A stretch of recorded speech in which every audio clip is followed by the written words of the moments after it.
Today we're going to learn about how to anneal so that we can texture metal. Like the other intro presentations, you can take notes with the Cornell notes linked in this presentation to help you remember what to do during the process and so that you have them available for the quizzes on any safety and tools that we'll be doing.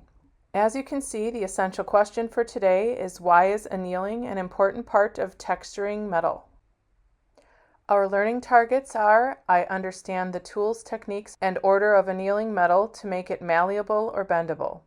I understand all safety protocols to protect my body and others during the annealing process, and I understand how to use the texture making equipment. To form metal, you need to have an understanding of malleability. Malleability is being able to bend metal to permanently change the shape of the metal without making it crack or break apart. As you work the metal will become harder, and it's called tempering or work hardening a piece. Certain metals are more malleable than others, as you can see in the image on the right. But what you really need to know is that to make metal malleable, you have to heat it in a process called annealing. You have to think of solids, liquids, and gases in science. Basically, what you're doing is taking a solid, heating it up to excite or expand the particles so that you can work the metal. Heating the metal realigns the particles so they can continue to be worked or hammered. You can use both hammers and punches to create texture in metal. If you continue to hammer the piece when it is work hardened, it will eventually crack. There is a point where you can feel the metal start to get too hard to work. That is when you should anneal the piece again. If you work past this point, the metal will crack. Again, annealing is heating the metal to make it more malleable. Remember, anytime we use heat, we need to tie our hair back and wear safety glasses so we don't accidentally burn our hair or eyes. It's also important to turn on the hood to remove gas from the room so there is no explosion. The valves to turn the gas and air on and off are underneath the soldering area. You need to make sure to turn the valves off when we are not using them for safety each day. When they are turned off, they are perpendicular to the pipe. Here you can see they are parallel, which means they are on. 90 degrees from this would be perpendicular to the pipe, and that would be off. The tools and equipment necessary for annealing are torches and knowledge of the different types of flames. Notice the annealing flame has a cone, but it's still a loose flame. It should be about 2 inches long. You will have to use the striker to start the torch, and you will be tested to make sure you can light the torch and adjust it to obtain different sized flames. You will need to use a solution called flux in order to help anneal your piece so it doesn't acquire fire scale, which is black residue that can build up on your pieces if you heat them too long. Other tools needed for the process are a flux brush, a steel tweezers, copper tongs, and a tripod. We will also be using quenching buckets, which are buckets that contain water, and pickle solution, which is an acid that will remove the fire scale from your piece. The quenching process rapidly cools the metal so you can touch it again. This will be done often in annealing and soldering.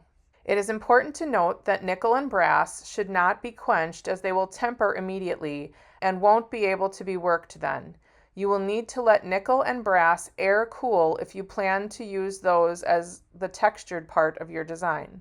You will also need to pickle to remove any fire scale that builds up from the piece you are annealing. Even if you flux, you may get some fire scale. The pickle is dangerous, so you need to make sure to use the copper tongs, use gloves, and safety goggles. The fumes from the pickle could kill you if inhaled, so make sure you keep your face away from the pickle when you're using it. If you need to change the pickle, neutralize it with baking soda first. If you are unsure of what to do or are scared about it, please see the instructor so he or she can help you. We will talk more about this in the soldering presentations, which are coming up shortly. Remember, steel tongs can contaminate the pickle. If this happens, the pickle should be changed, and you may need to use a hydrogen peroxide solution to remove the copper from your piece. The copper can also be sanded off.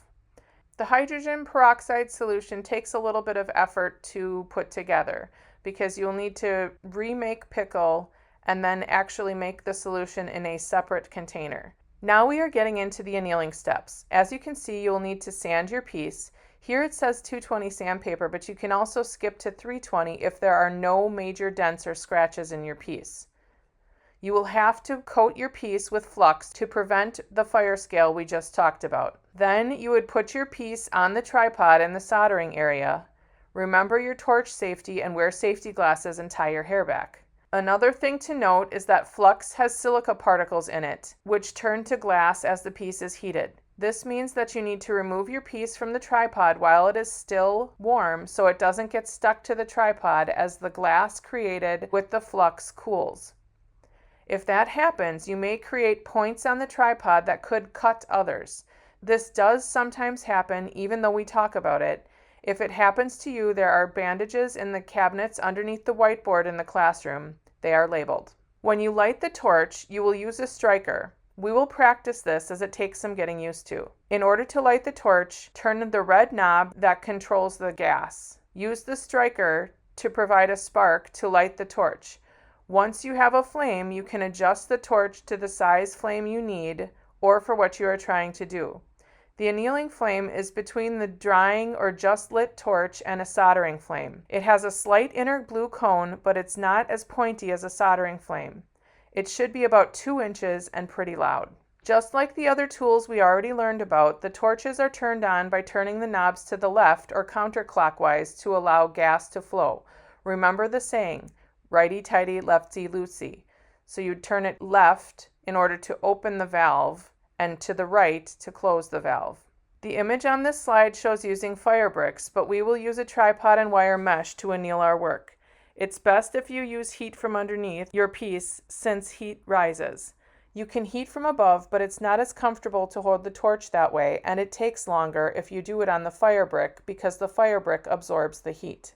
That being said, always be aware of where you are in the soldering area and hover your hand over things to make sure they are not hot as you start, or you may accidentally burn yourself because you weren't paying attention. This is another reminder that as the piece is being heated, the flux you put on it will turn to glass because it has silica particles in it. You can easily remove it by using the tweezers immediately after it's done being heated. This is another area in which you need to be careful because that process sometimes causes fine wires of glass as you pull the piece from the tripod. I'm telling you this so you're careful around the soldering equipment and don't accidentally cut yourself. If that happens, there are again band-aids in the front of the classroom. At this point, you can quench copper or silver if you are using those, but brass and nickel should not be quenched as they will temper immediately. When your piece is cool, you can carry it by hand over to the pickling station. Remember to use the copper tongs to place your work in the pickle. Additionally, remember your pickle safety, wearing gloves and eye protection. Always keep your face away from being directly above the pickle pot. In about 10 minutes, your piece should be pickled. You need to scrub it with a toothbrush to remove any residual fire scale and then wash and dry it by the sink area. The steel tools will rust if there's any water on your piece, so the piece should be completely dry when you are using the texture tools. At this point, you are ready to create texture on your work. You will need to use either the steel blocks or the anvil tables in conjunction with the ball peen hammers and either texture punches or dapping punches to create texture in metal. You can also experiment with the different hammers in the shared tool cabinet to see how they might texture your metal. Just go get a piece of metal from the window ledge and try them out. One thing to note is that as you work, you will have to turn your metal over and flatten it with a rawhide mallet in order to continue texturing. This will have to be done several times as your metal gets work hardened from the tools. You will need to anneal your piece or heat it again in order to work the metal continually.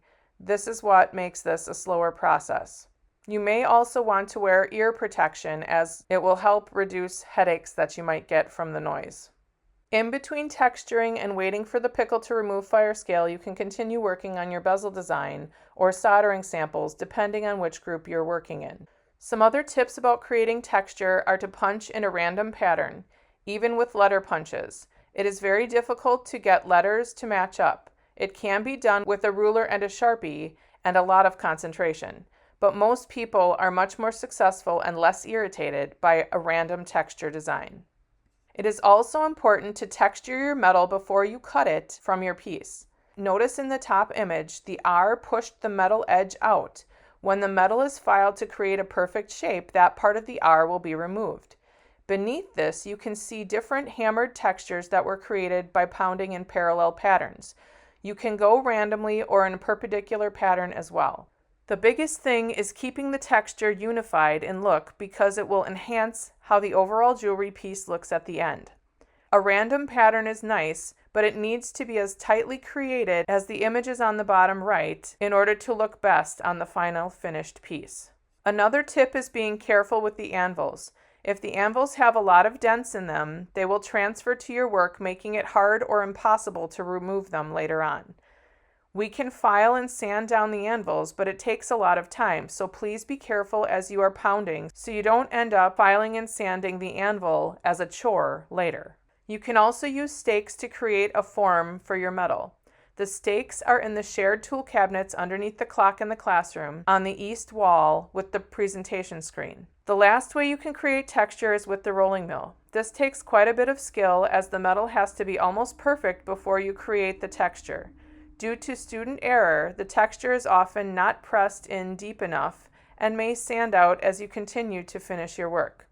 When you develop more skills as a metalsmith, this is a good option, especially for the cold connection piece later. It is also used to stretch metal for the mokume process, which we will talk about after soldering.